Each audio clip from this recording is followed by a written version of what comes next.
Lovelies ఈ రోజు మంచి మ్యాజికల్ చికెన్ కర్రీ ఎలా ప్రిపేర్ చేసేలా చూసేద్దాం. మ్యాజికల్ అని ఎందుకు అన్నాను అనేది ఈ వీడియో చూసేయండి, మీకు అర్థమైపోతుంది. టొమాటో, ఆనియన్, పచ్చిమిర్చి ఇంకా కరివేపాకు మొత్తం పేస్ట్ చేసి పక్కన పెట్టేసుకోండి. మనం తీసుకున్న చికెన్ వచ్చేసి ఇంచుమించు ఒక ½ కేజీ ఉంటది. ½ కేజీ చికెన్ కి ఒక టొమాటో, పచ్చిమిర్చి 2, ఆనియన్ 1, కరివేపాకు తీసుకున్నాను. పచ్చిమిర్చి మీ స్పైస్ లెవెల్ కి తగ్గట్టు మీరు యాడ్ చేసుకోవచ్చు. ఇంకా మనకు కావాల్సిన ఐటమ్స్ వచ్చేసి గరం మసాలా లేదా చికెన్ మసాలా ఏదో ఒకటి మీ ఇష్టం, అది కూడా ఆప్షనలే.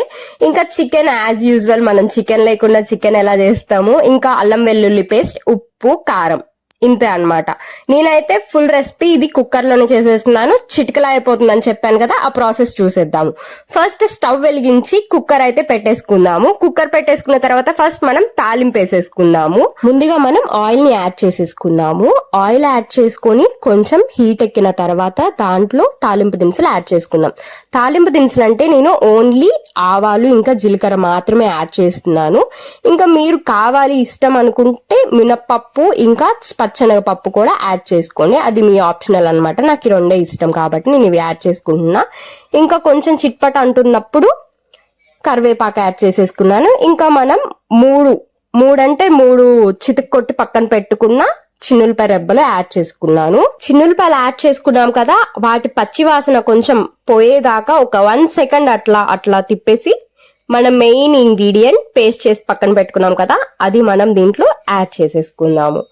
నెక్స్ట్ అల్లం వెల్లుల్లి పేస్ట్, గరం మసాలా లేదా చికెన్ మసాలా ఏదైనా సరే అవి కూడా యాడ్ చేసేసి ఇది కూడా కొంచెం మనకి ఈ పేస్ట్ అంతా కూడా పచ్చివాసన పోయి కొంచెం లైట్ గా ఆయిల్ బయటకు వచ్చేదాకా ఫ్రై అవ్వనివ్వాలి. ఎందుకంటే మనం వేసుకున్న ఆనియన్, టమాటో మిక్సీ పట్టుకొని ఏదైతే ఉందో అవన్నీ కూడా పచ్చిగా యాడ్ చేసుకున్నాం కాబట్టి సో కొంచెం ఫ్రై అవ్వనివ్వాలన్నమాట ఈ పేస్ట్.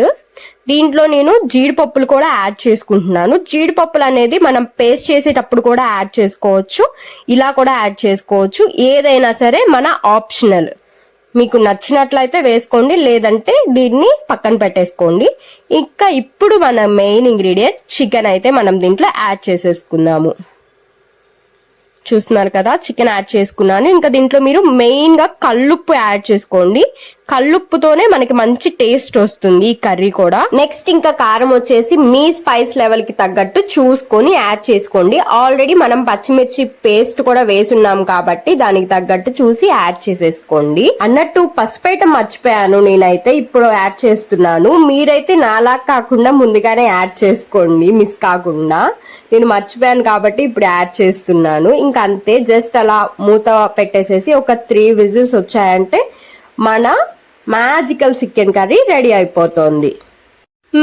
3 విజిల్స్ అయితే వచ్చేసాయి. దింపేసుకొని కర్రీ ఎలా ప్రిపేర్ అయిందో చూసేద్దాం. వావ్, రైస్ పెట్టినంత ఈజీగా మనం చికెన్ కర్రీ అయితే ఈరోజు చేసేసుకున్నాము.